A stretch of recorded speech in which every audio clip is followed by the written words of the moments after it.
Nos relations avec les autres sont déterminantes pour notre qualité de vie. Vous voulez réussir?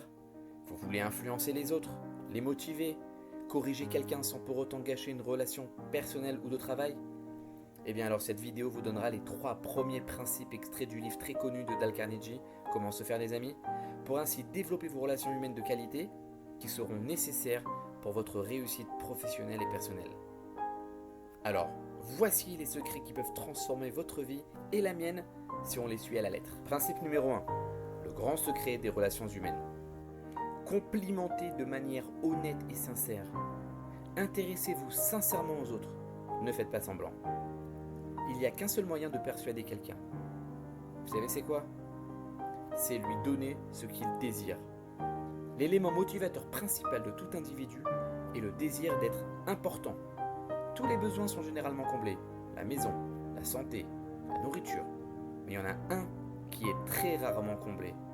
C'est le besoin d'être quelqu'un, le besoin de se sentir important. C'est ça qui fait la différence entre nous et les animaux. Alors comment faire? Voici les secrets des relations humaines.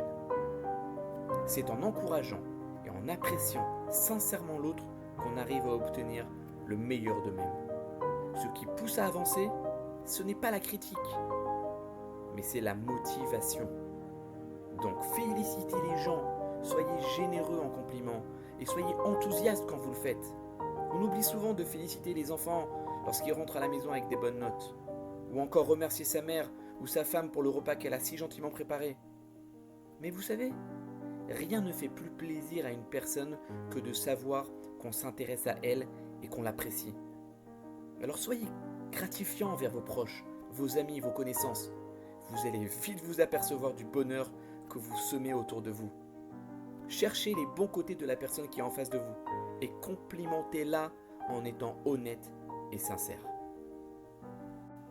Principe numéro 2. Ne critiquez pas, ne condamnez pas et ne vous plaignez pas des autres. La critique est inutile car la personne qui est critiquée se mettra sur le qui-vive et son orgueil est blessé. Et la relation avec cette personne ne s'améliorera pas. D'ailleurs, la critique va contredire le principe numéro 1 qu'on vient de voir, qui explique qu'on a le besoin de se sentir important. On a souvent tendance à répondre aux autres de manière spontanée, mais sachez que la critique ne provoque pas de changement durable et souvent ne fait qu'engendrer de la rancœur chez l'autre. Alors rappelez-vous que la grandeur d'un grand homme se reconnaît par la façon qu'il a de traiter les gens qui sont moins forts que lui-même. Donc ne dites jamais de mal des gens, mais uniquement que le bien qui vous sera possible de dire. Principe numéro 3. Suscitez chez l'autre le désir d'agir. Il est nécessaire de penser à ce que veulent les autres. Pour expliquer ce principe, Dale Carnegie donne l'exemple suivant. Lorsqu'on va à la pêche, on ne va pas mettre au bout de notre hameçon de la glace à la fraise pour appâter les poissons, car nous on aime bien ça. Non. À la place, on va mettre des vers, des sauterelles, car les poissons veulent ça, et ainsi ils seront attirés. On pense donc à ce que veulent les poissons pour les attirer. On manifeste constamment de l'intérêt pour les choses que nous voulons, pour les choses que nous désirons. Donc la meilleure façon que nous avons pour influencer les autres et les motiver, c'est de leur parler de ce qu'ils veulent et leur montrer comment l'obtenir. Je m'explique. Lorsqu'on veut pousser quelqu'un à accomplir quelque chose, il faut se souvenir de ce principe qui est de donner à l'autre ce qu'il veut. Par exemple, si vous forcez votre enfant à ne pas fumer en lui expliquant que ce n'est pas bien pour sa santé et que c'est pas bon, il arrêtera peut-être, mais cela ne durera pas longtemps. Cherchez plutôt à attirer l'intérêt de l'enfant en lui disant par exemple qu'il ne pourra pas faire partie de l'équipe de basket, lui qui en rêvait tant.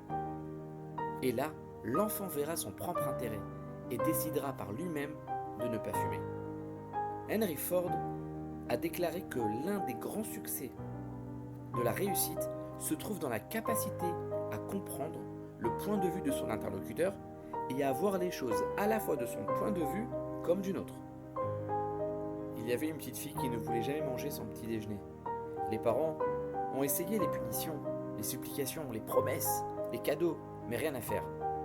Les parents se sont alors demandé comment faire en sorte qu'elle mange. Vous savez, chaque personne aime se sentir grand et avoir de l'importance. La petite fille aimait, elle, aussi se sentir grande et faire comme sa mère.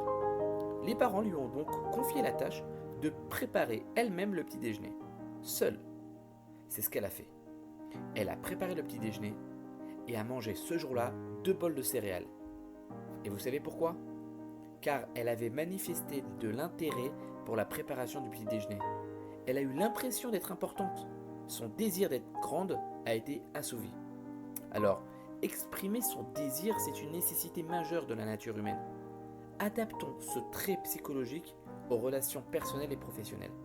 Si vous voulez faire passer une idée, vous voulez motiver quelqu'un, faites en sorte que l'autre exprime votre idée et ait l'impression que cette idée vient de lui-même. En agissant ainsi, cette personne agira en fonction de votre idée et se trouvera dans la même position que la petite fille qui a repris des céréales, alors qu'elle ne voulait au début pas manger. Rappelez-vous de ça. Il faut en premier susciter le désir chez l'autre. Ceux qui arrivent à obtenir ce résultat ont le monde entier à leurs pieds. Le monde est rempli de gens égoïstes.